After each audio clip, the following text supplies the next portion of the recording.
Hi everyone, this is section 9.1, part 2. So I am on page 3 in the note packet, and this is going to be for section 9.1, video number 3. So in the first part of 9.1, we looked at Pythagorean theorem. And we said Pythagorean theorem works for right triangles. And that's true, it works for any right triangle. There are what we call special right triangles. And for special right triangles, things can be even a little different because there's a pattern in how the side lengths relate to each other. So I'm going to first just start talking about the 45, 45, 90 triangles. So 45, 45, 90 triangles, the name kind of says it all.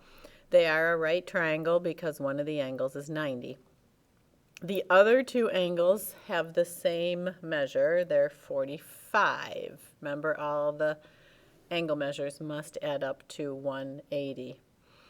And so because these two angles are the same measure, the sides opposite them are also the same measure. So my side lengths you can think of as being the same. So we're calling it x and x because they have the same measure.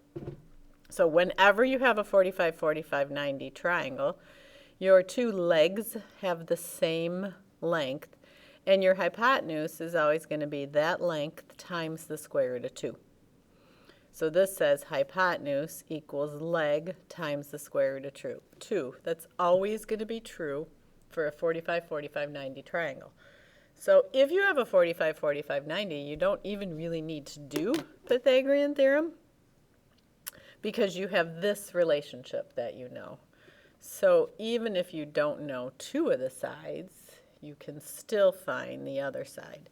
So let's look at example 1, which is going to be all 45, 45, 90s. Got to move my camera a little bit here. Okay. So the way I want you to do these, actually, I'm going to erase what I have here, is the problem will often have what you're looking for. They'll call it an X. So we're not going to use X when we're setting these problems up. We're going to use N. The book or whatever worksheet we're doing will normally have the dimensions on the outside of the triangle. And the inside, we're going to put what we need to do to solve. So we're going to use N. So first, find your 90 degree. So here's my 90-degree angle. So this is a leg, and this is a leg.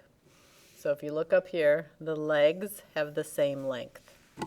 So what I want you to do is inside the triangle, label the two legs N. And then the hypotenuse, we're going to label N square root of 2.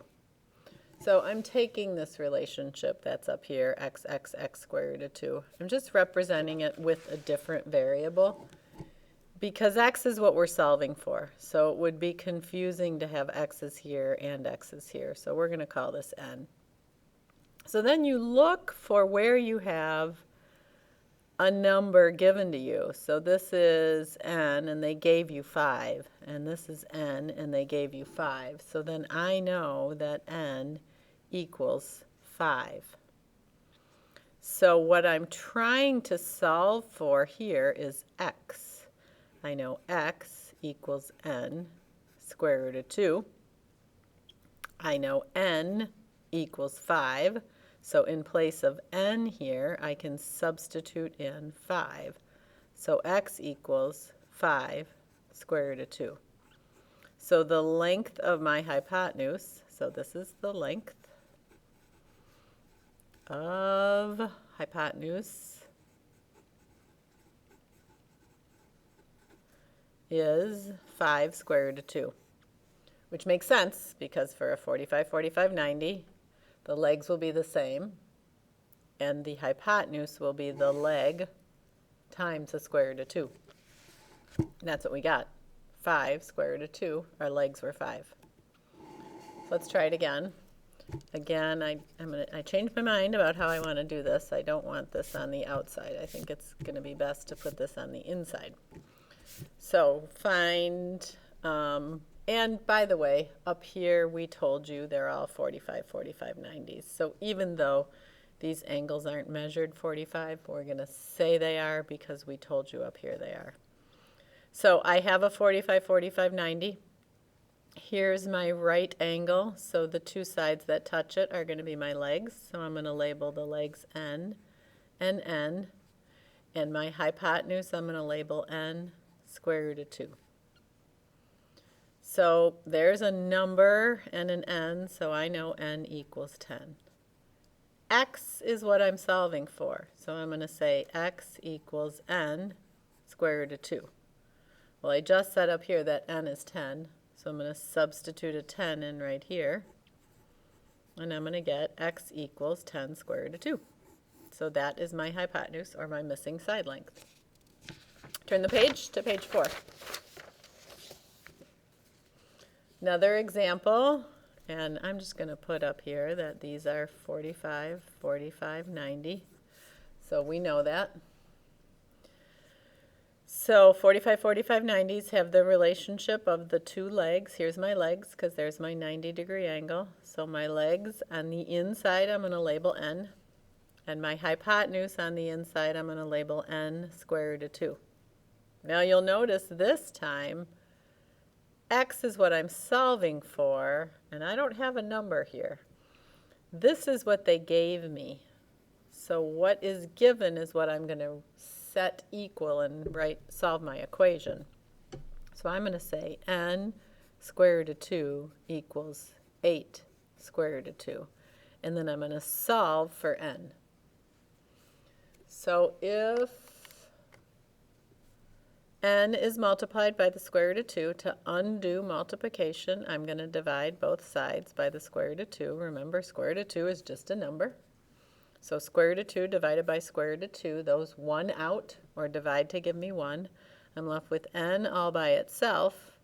And over here I also have square root of 2 divided by square root of 2, so those 1 out. So I end up with 8 times 1, which is just 8. So now I know N is 8. So what am I solving for in this problem? Here are my X's. So X equals N. Well, we know N is 8, so X equals 8. So I found my unknown. Okay, let's look at this one. And then I think these two I will have you do as your turns. So this one, 45. There's my 90 degrees, so these two sides are my legs, so I'm going to label that one N and that one N. I don't have anything over here, but that's okay. Still label both your legs on the inside as N's. Label your hypotenuse as N square root of 2. So there's no number here, so I'm not going to write an equation that says N equals X. I need a number. So this is the 12 is what is given, so write an equation here. N square root of 2 equals 12. And again, we're going to solve for N. If we want N by itself, we need to undo the multiplication that we have here by dividing both sides by the square root of 2. Square root of 2 divided by square root of 2 is 1. So N equals, I don't want you to put this in the calculator or anything. I want you to leave it just like that. N equals 12 over the square root of 2.